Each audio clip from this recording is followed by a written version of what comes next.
UMKM ini dapat dikatakan suatu sektor yang kritikal ya bagi Indonesia ya. Jadi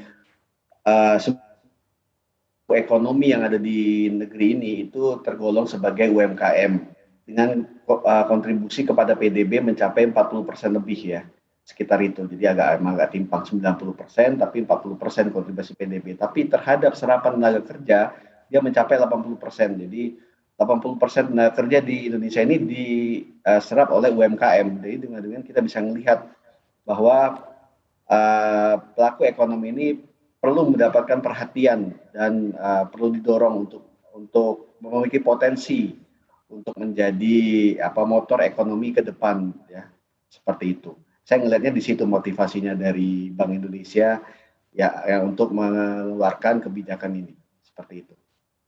Oke, kalau Anda lihat sendiri seperti apa sih sebenarnya daya tahan UMKM kita di tengah pandemi seperti saat ini, Pak Dodi? Ya, UMKM sama seperti yang bisnis lain tentu saja terpukul oleh pandemi ya. Jadi saya coba melihat data dari OJK per Juni 2021 ya. Sebenarnya pertumbuhan kreditnya sudah lumayan membaik ya, jadi sudah positif sebesar 1,94%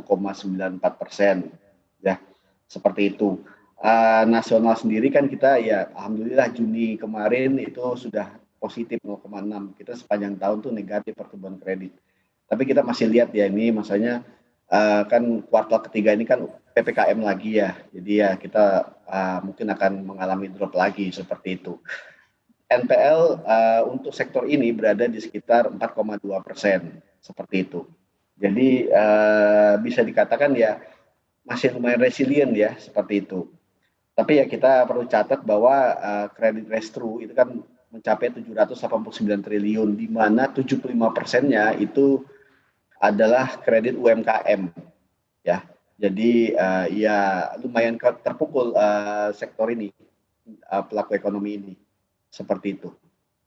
Oke, jadi lumayan terpukul ya Pak untuk UMKM ini. Kalau kita lihat dengan tren suku bunga, era suku bunga rendah seperti saat ini, kemudian juga akan terjadi supply pembiayaan atau kredit yang meningkat untuk UMKM ini seperti apa Pak? Anda melihat efeknya untuk pemulihan ekonomi kita Pak? Ya, memang ya di tengah situasi yang masih prihatin ya kita di tengahnya pandemi seperti ini, Pemda ada istilahnya dampak tanda petik gitu ya, stimulatif bagi ekonomi kita, di mana dengan keadaan seperti ini karena pandemi bersifat global, negara manapun menempuh kebijakan yang relaksasi, ekspansi moneter, ekspansi fiskal ya. Kita lihat The Fed suku bunga itu 0 seperti itu sehingga memungkinkan Bank Indonesia memangkas suku bunga hingga level 3,5%, itu adalah terendah sepanjang sejarahnya. Jadi suku bunga yang acuan sebesar 3,5% itu tentu saja telah ditransmisikan. Saya sudah baca datanya, jadi transmisi kepada suku bunga kredit itu saya kira sudah hampir penuh ya. Seperti itu, jadi kita bisa katakan 80%, di mana suku bunga pada sektor ini, UMKM ini, ya tergantung ininya sudah berada di sekitar 9%-an.